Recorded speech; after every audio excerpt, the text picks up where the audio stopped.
नमस्कार, मेरा नाम है अब्दुल्ला इमाम और दर्शन जहानाबाद में आप सभी का स्वागत है।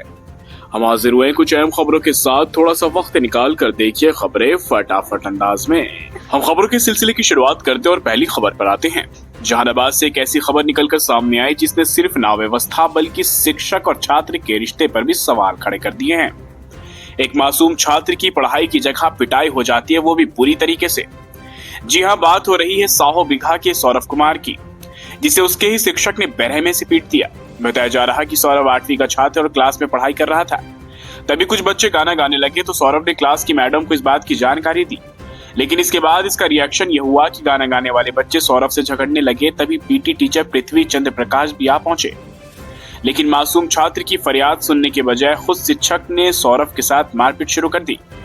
छात्र का तो यह भी आरोप है कि शिक्षक जो है पीटी टीचर पृथ्वी चंद्र प्रकाश, वो पीटते पीटते उसके सीने पर चढ़ गए। अब इसमें सोचने वाली बात यह है कि जिस गुरु के कंधों पर बच्चों के भविष्य को संवारने की जिम्मेदारी हो, वही गुरु अगर हिंसा पर उतर आए तो उस बच्चों के मनोबल और मासूमियत का क्या होगा। फिलहाल घायल छात्र का इलाज सदर अस्पताल में जारी है, लेकिन सवाल जरूर खड़े होते हैं। सवाल ये है कि आखिर कब तक मासूम बच्चों को स्कूल में सुरक्षा और शिक्षा के बजाय जख्म मिलते रहेंगे। शिक्षा का मंदिर हिंसा का अखाड़ा क्यों बनता जा रहा है। सौरभ जैसे मासूम की आंखें आज भी ये सवाल करती हैं कि क्या पढ़ाई का हक जताने पर अब उन्हें चोट सहनी पड़ेगी। अब हम दूसरी खबर की तरफ रुख करते हैं, जहां की साइबर अपराध करने वाले अपराधी हर रोज एक नई तरकीब के साथ आते हैं और किसी भोले भाले व्यक्ति को अपना शिकार बना लेते हैं। प्रशासन लगातार इस बात की जागरूकता भी फैलाती है कि आप किसी भी फ्रॉड के शिकार ना हो, बावजूद इसके लोग शिकार हो रहे। ताजा मामला जहानाबाद से निकलकर सामने आया, जहां की एक व्यक्ति के साथ हजारों की ठगी हुई है। इसके बाद पीड़ित ने इस संबंध में थाने में सूचना दी। पीड़ित ने यह बताया कि पहले उनके नंबर पर फोन आया और फोन करने के साथ उधर से उस फ्रॉड ने सारी जानकारी मुझे मेरे बारे में दी तो मुझे विश्वास हो गया।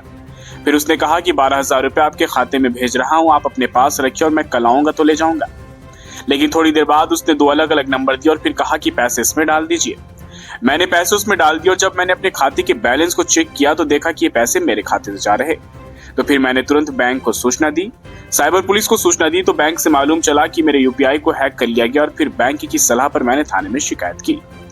गौरतलब हो कि ये पहला ऐसा मामला नहीं बल्कि हर रोज जहानाबाद में लोग ठगी के शिकार हो रहे हैं। ऐसे में जरूरी हो जाता है कि लोगों के बीच में जागरूकता फैले, लोग साइबर फ्रॉड के झांसे में न आए और अपनी गाढ़ी कमाई ठगी की वजह से न गंवाएं।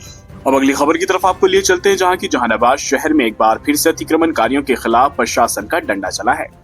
जहां के एसडीओ के नेतृत्व में अम्बेडकर चौक से लेकर घोसी मोड़ तक अवैध रूप से सरकारी जमीन पर कब्जा कर बनाए गए झोपड़ी नुमा घर एवं दुकानों को हटाया गया।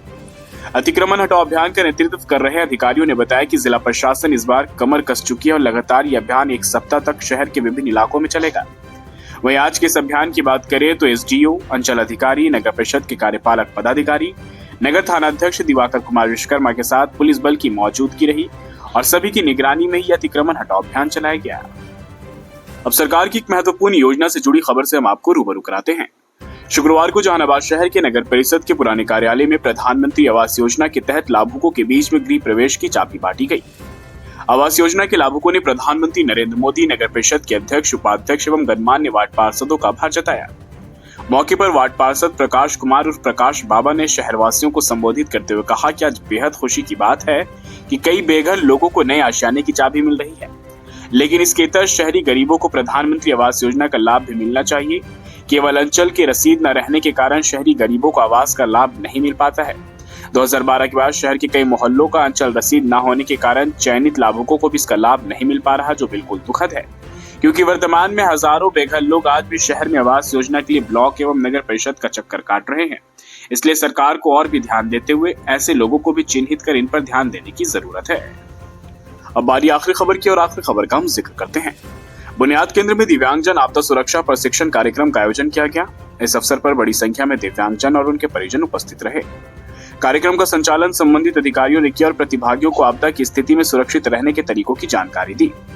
मौके पर अधिकारियों ने कहा कि जहां सामान्य लोग आपदा के समय अपने बचाव के विकल्प तलाश सकते हैं, वहीं दिव्यांगजनों के लिए एक चुनौतीपूर्ण स्थिति होती है। ऐसे में प्रशिक्षण उनके लिए अत्यंत उपयोगी है, जिससे वे सही समय पर आवश्यक कदम उठाकर सुरक्षित रह सके।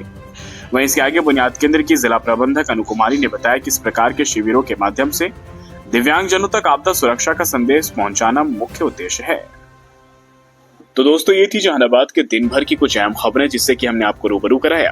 खैर फिलहाल के लिए बस इतना ही। मुझे दीजिए इजाजत, हम फिर से बहुत जल्द हाजिर होंगे एक नई खबर को लेकर। तब तक के लिए आप अपना बहुत ख्याल रखिए। आपको हमारे खबर को पेश करने का तरीका अगर पसंद आए तो दर्शन जहानाबाद चैनल को लाइक कीजिए, सब्सक्राइब कर मदद कीजिए और शेयर करना ना भूलें।